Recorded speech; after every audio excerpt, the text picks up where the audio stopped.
Alhamdulillahi Rabbil Alamin. Assalatu wassalamu ala ashrafil anbiya'i wal mursalin. Nabiyyina Muhammadin wa alihi wa sahbihi wa man tabi'ahum bi ihsanin ila yaumiddin. Kaum muslimin dan kaum muslimat rahimakumullah. Kita hidup di dunia ini hanya sekali. Maka marilah kita hidup dengan penuh arti. Terutama di dalam memahami agama Allah subhanahu wa ta'ala. Mari kita jadikan pemahaman para salaf pendahulu kita yang soleh sebagai pegangan.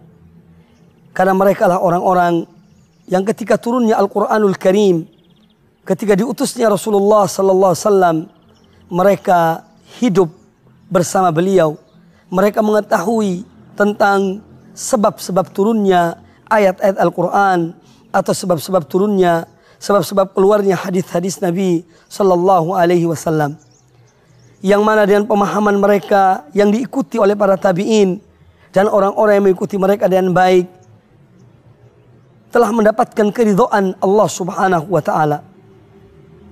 Satu kalimat dan pembicaraan yang diungkapkan oleh Al-Imam Muhammad bin Idris Asy-Syafi'i Al-Qurashi rahimahullah ta'ala hendaklah kita jadikan sebagai salah satu pegangan kita dalam kehidupan ini di dalam memahami agama Allah. Dan kepada siapa saja yang mendakwakan atau menyatakan bahwa mereka adalah pengikut Imam Asy-Syafi'i, dengarkanlah dan camkanlah apa yang diucapkan oleh beliau. Sebuah kalimat yang pantas dan patut kita menulisnya dengan tinta emas dan menjadi pegangan bagi kita. Kata beliau rahimahullah ta'ala, amantu billahi wa bima ja'a anillah ala muradillah wa amantu bi rasulillah wa ma ja'a an rasulillah ala muradi rasulillah. Yang artinya beliau mengatakan, aku beriman kepada Allah dan kepada apa yang datangnya dari Allah sesuai dengan apa yang dikehendaki oleh Allah. Dan aku beriman kepada Rasulullah dan apa yang datang dari Rasulullah sesuai dengan apa yang dipahami, sesuai dengan apa yang dikehendaki oleh Rasulullah. Beliau mengucapkan kalimat ini seakan-akan beliau mengajarkan kepada orang-orang yang mengikuti atau yang mendakwakan mereka sebagai pengikut beliau, bahwa di dalam memahami agama Allah, beliau tidak memahami agama Allah dengan hawa nafsunya.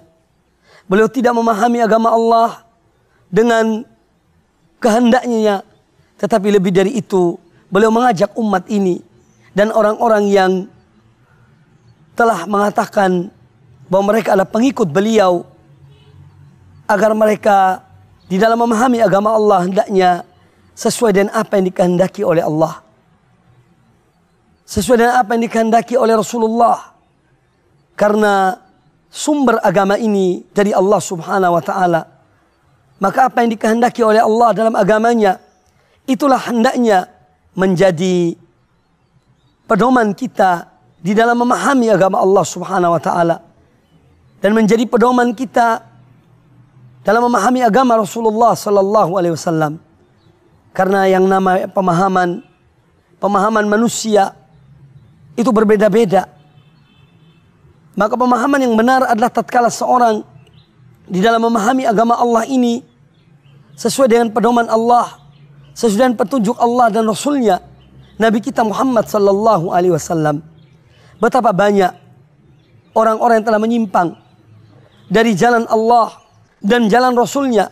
Salah satu sebab utama adalah dalam memahami agama Allah, mereka menggunakan hawa nafsu mereka.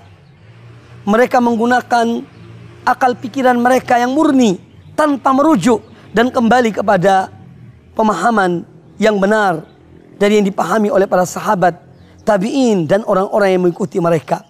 Maka kemudian muncullah kelompok-kelompok yang menyimpang, kelompok-kelompok yang jauh menyimpang dari apa yang dikehendaki oleh Allah dan Rasulnya, Nabi kita Muhammad sallallahu alaihi wasallam. Maka hendaknya kita menjadikan pedoman kita di dalam memahami agama Allah ini, dalam akidah ataupun dalam ibadah, dan dalam bermuamalah, dalam akhlak, dalam suluk, kita menjadikan rujukan adalah kepada para ulama salaf, pendahulu kita yang soleh, para salafus soleh dari kalangan ulama-ulama salaf, sahabat, tabi'in, dan orang-orang yang mengikuti mereka dengan baik. Itulah jalan yang selamat. Karena Allah telah memberikan jaminan bahwa Allah ridho kepada mereka. Sebagaimana yang termaktub dalam surat At-Taubah ayat yang ke-100. As-sabiquna al-awwalun minal muhajirin wal ansar walladzina taba'uhum bi ihsanin radhiyallahu anhum wa radu an. Dan orang-orang terdahulu yang pertama-tama mereka memeluk Islam dari kalangan muhajirin dan ansar dan orang-orang yang mengikuti mereka dengan baik. Allah telah ridho pada mereka dan mereka ridho kepada Allah.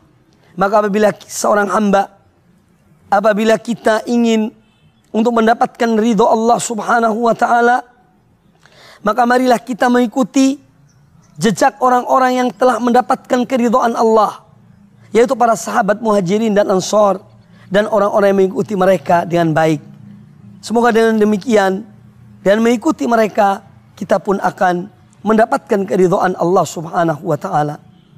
Apa yang diungkapkan oleh Imam Asy-Syafi'i ketika beliau mengatakan, aku beriman kepada Allah dan apa-apa yang datang dari Allah sesuai dengan kehendak Allah, dan aku beriman kepada Rasulullah dan apa-apa yang datang dari Rasulullah sesuai dengan kehendak Rasulullah.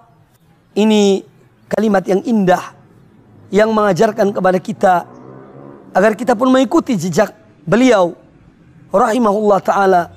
Marilah kita memahami agama Allah sesuai dengan apa yang Allah kehendaki, sesuai dengan apa yang Allah maui.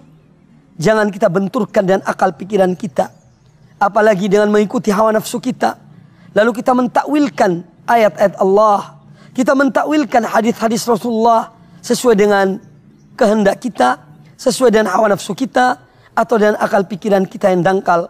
Karena ini merupakan sebuah penyimpangan yang dikhawatirkan kita akan berpisah dengan para salaf, karena kita keliru dalam memahami agama Allah dan agama Rasulnya, Nabi kita Muhammad sallallahu alaihi wasallam. Maka saya secara pribadi selalu minta kepada Allah Ta'ala agar Allah menetapkan pendirian-pendirian kita, agar Allah menganugerahkan kepada kita ilmu yang bermanfaat dan amal yang soleh di dalam memahami dan mengamalkan agama Allah ini, agar sesuai dengan apa yang dijalani oleh orang-orang yang terdahulu. Demikian pula kami selalu berdoa mohon pada Allah Ta'ala dengan mengatakan bahwasanya Allah, aku beriman kepada Engkau dan apa-apa yang Kau wajibkan aku untuk mengimaninya sebagaimana yang diimani oleh Rasulullah sallallahu alaihi wasallam, dan aku kufur kepada apa yang Engkau wajibkan aku untuk mengkufurinya sebagaimana yang dikufuri pula oleh Rasulullah sallallahu alaihi wasallam. Dan demikian mudah-mudahan ada hal-hal yang kita tidak mengetahui yang merupakan kewajiban kita, baik dalam akidah ataupun dalam ibadah ataupun dalam hal yang lainnya. Semoga dengan demikian kita telah menyatakan bahwa kita beriman kepada apa yang Allah wajibkan kita untuk mengimaninya dan diwajibkan oleh Rasulullah sallallahu alaihi wasallam. Dan dengan demikian pula kita telah kufur kepada apa yang diwajibkan oleh Allah dan Rasulnya untuk kita mengkufurinya, baik kita ketahui ataupun kita tidak mengetahuinya. Semoga apa yang disampaikan bermanfaat. Semoga Allah memberikan ketetapan hati dan iman kita agar kita tetap berada di atas jalan yang benar, di atas tuntunan Allah dan Rasulnya sesuai dengan apa yang dipahami oleh para pendahulu kita, para salaf dari kalangan muhajirin dan ansar dan orang-orang yang mengikuti mereka dengan baik. Aku qouli hadza wallahu taala a'lam.